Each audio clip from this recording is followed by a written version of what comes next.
was really Daniel 2 and 7 that stopped me in my tracks. I had firmly believed that we were saved by grace through faith and that the second coming of Christ was Judgment Day. However, after studying Daniel 2 and 7, I realized that the teachings I was holding fast to were nothing but rules of men given to us by the Antichrist.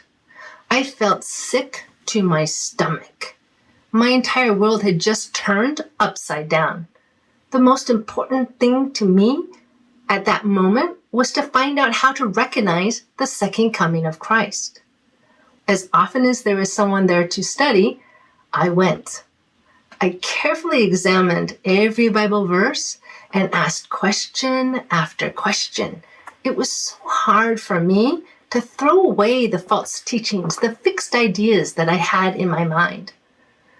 After I studied King David and the fig tree, Father and Mother took pity upon me and opened my mind to realize that Christus Ahnsahnghong was indeed our God, our Father, who appeared in these last days in the flesh.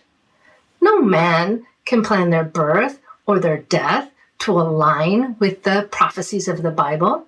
It is only God who controls history. It is only God who directs the events of the world. And it is only God who can fulfill all the interlocking prophecies of the Bible. Christus Ahnsahnghong truly is the second coming of Christ.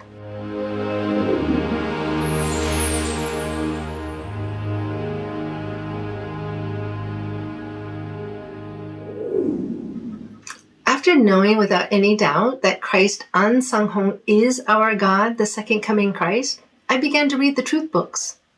I wanted to know every word that our Father came to deliver to us. The words of the Bible that previously didn't make sense to me now clearly showed the way to eternal life.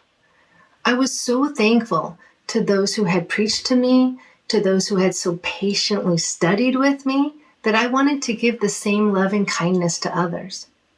I had never wanted to be a Bible teacher before, but now I did. So I prayed for wisdom and began to diligently study. Of course, I first shared the good news with my loved ones. I had previously surrounded myself with Sunday pastors, Sunday missionaries, Sunday churchgoers. I myself had been a leader in the Sunday church, which I had attended for many years. As I began to disentangle myself from the world of Sunday worship, naturally, I had the opportunity to explain to them why I was leaving the Sunday church and to preach to them, beginning with the pastors. As you might imagine, my sword got very sharp very quickly. There were those in the church that I believed truly loved God and would receive the truth wholeheartedly. As my life shifted to the Church of God, I began to feel an overflowing love and joy that I had never felt before. It is such a blessing to be surrounded by brothers and sisters who are filling Zion with joy and thanksgiving and who have the hope for the kingdom of heaven. I sincerely want to thank Father and Mother for their coming, for calling us out of the darkness and allowing our eyes to see and our ears to hear these precious words that lead to eternal life. Father and Mother, you're our everything.